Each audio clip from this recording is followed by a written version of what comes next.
5 comptes bancaires que tu dois absolument avoir. J'ai sorti récemment une vidéo sur TikTok. D'ailleurs, si tu veux t'abonner à TikTok, tu as les liens dans la description, dans laquelle je partageais les 5 comptes qui sont indispensables selon moi. Et quand j'ai partagé ça, on m'a dit que ça allait engendrer beaucoup trop de frais, que c'était trop illisible, voilà, que c'était trop complexe et que ça engendrait en plus beaucoup de frais. Donc là, ce que je vais faire, c'est que je vais partager dans cette vidéo ma stratégie bancaire et je vais t'expliquer pourquoi elle est surpuissante et pourquoi elle te permet vraiment de mieux gérer tes finances de cette façon. Donc voici les 5 comptes que j'ai personnellement. Tu vas avoir un compte dédié à la réception de ton salaire, un compte pour les charges fixes, un compte pour les charges variables, un compte pour l'épargne à court terme et un compte pour l'épargne à long terme, dite d'investissement. Donc sur le premier compte qui va servir de réception du salaire, là tu auras une carte bleue. Donc là il y aura des frais, forcément on va dire entre 6 à 10 euros selon le type de compte que tu as par mois. Et là, pourquoi tu auras une CB? Parce que tout ce qui est essence, je vais le payer avec une carte bleue classique que proposent les banques classiques, tout simplement. Parce que tout le reste de mes dépenses sera effectué sur le compte des dépenses variables, donc avec une carte à débit systématique. Ça veut dire que la carte à débit systématique, elle interroge mon compte pour accepter ou non le prélèvement. Mais pour tout ce qui est station essence, péage, etc., c'est très compliqué d'utiliser ce type de carte-là. Donc moi, je garde quand même une carte ici, mais qui va me servir uniquement pour l'essence et les péages. Donc là, effectivement, je vais avoir des frais. Mais tu vas voir que c'est le seul compte qui me coûte de l'argent. Le reste me coûte 0 euros. Donc ensuite, je vais avoir donc, le compte pour les charges fixes, comme je te le disais. Et là-dessus, il n'y aura pas de CB. Normalement, tu le prends dans la même banque. Moi, pour le coup, je suis à Banque Populaire. Donc de ce compte-là à ce compte-là, il est gratuit parce que je n'ai pas de CB. Donc mon conseiller a pu me permettre d'ouvrir un deuxième compte sans frais. Voilà, vu qu'il n'y a pas de CB. Et ce qui est intéressant, c'est que ce compte-là, il peut faire office de compte joint. Imaginons que tu as une famille recomposée, un couple, peu importe. Là, ce compte-là, toi, tu vas pouvoir l'alimenter, mais ta femme ou ton mari peut également alimenter ce compte. Donc ça, c'est très intéressant. Et ce qui est intéressant avec ce compte, ça te permet de centraliser toutes tes dépenses. Typiquement, les prélèvements, tu peux en avoir à plusieurs dates possibles. Tu peux avoir un prélèvement qui tombe le 5, un prélèvement qui tombe le 15, un prélèvement qui tombe le 28. Et après, derrière, tu ne sais plus où donner de la tête. Parce qu'au final, ton argent elle va rester sur ton compte, là, en l'occurrence dans le compte principal.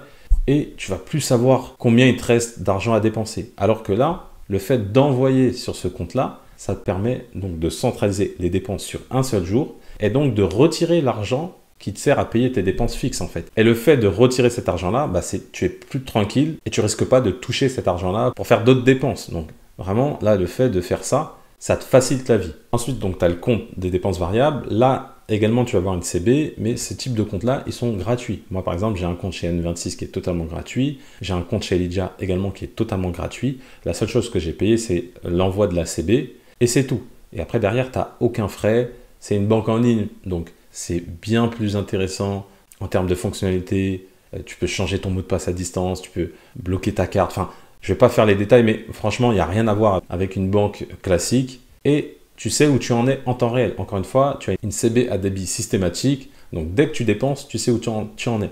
Donc, ça, c'est intéressant parce que justement, ça te permet de tenir ton budget, puisque tu sais en temps réel combien tu peux dépenser et combien il te reste. Alors que si tu utilisais une CB classique, là, ça serait illisible parce que tu vas payer et il va se passer 2, 3, 4, 5 jours avant d'être prélevé. Donc toi, tu vas regarder ton compte, tu vas penser que tu as plus d'argent qu'en réalité.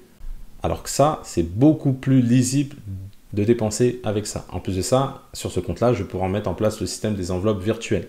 Typiquement, je vais pouvoir créer une enveloppe pour les loisirs, une enveloppe pour le shopping, une enveloppe pour le restaurant, etc., etc. et mettre en place des virements automatiques. Donc moi, pour ma part, j'utilise Lydia. Si ça t'intéresse, tu as le lien dans la description de la vidéo. Ensuite, j'ai un livret d'épargne. Là, encore une fois, c'est totalement gratuit. On parle de livret A, LDD, ce genre de choses. Et ce compte-là, il va être pour les projets à court terme. Donc, ça va être l'épargne de précaution, ça va être tout ce qui est vacances, changer de canapé, vraiment les projets à court terme qui demandent un faible montant d'investissement. Et ensuite, ça, c'est le plus important, c'est le compte investissement. Donc, ça va être un CTO et un PEA.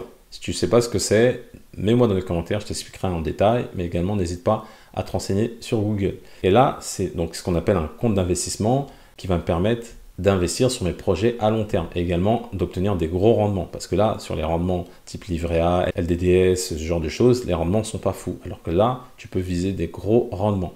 Et là, je vais préparer plutôt ma retraite ou des gros projets, typiquement avoir de l'apport pour créer une société, ce genre de choses. Et donc quand j'ai parlé de ces 5 comptes-là, on m'est tombé dessus en me disant mais c'est n'importe quoi, il y a trop de frais. Mais quand tu regardes bien, le seul frais que je paye, c'est ici. Donc là, en l'occurrence, j'ai 11 € et tout le reste, c'est gratuit. Encore une fois, ça, je ne le paye pas, c'est dans la même banque. Donc la Banque Populaire, gratuit. Les dépenses variables, totalement gratuit. Et ça, c'est des livrets d'épargne et un CTO, PEA, aussi totalement gratuit. Et après, niveau organisation, j'automatise tout pour que ça soit très simple. Parce que l'autre chose qui m'était reprochée, c'est que c'était trop illisible. Mais franchement, quand tu vas voir comment j'organise, il n'y a rien de plus simple. Donc, dès réception de mon salaire, je fais un virement qui va vers le compte des charges fixes. Je te prends un exemple, c'est pas mon cas, mais je te prends un exemple. J'ai 1500 € de charges fixes. Et ben, je vais mettre en place un virement automatique. Donc là, ici, après, derrière, j'ai plus besoin de regarder parce que c'est des charges fixes tous les mois. J'ai enlevé l'argent des charges fixes et j'ai plus à y penser. Ensuite, je vais faire la même chose, mais pour les dépenses variables. Donc là, pareil, je vais mettre en place plusieurs virements automatiques qui vont aller sur mes différentes enveloppes. L'épargne, depuis mon compte de réception de salaire, il y a un virement automatique qui va vers l'épargne. Et la même chose pour le compte investissement.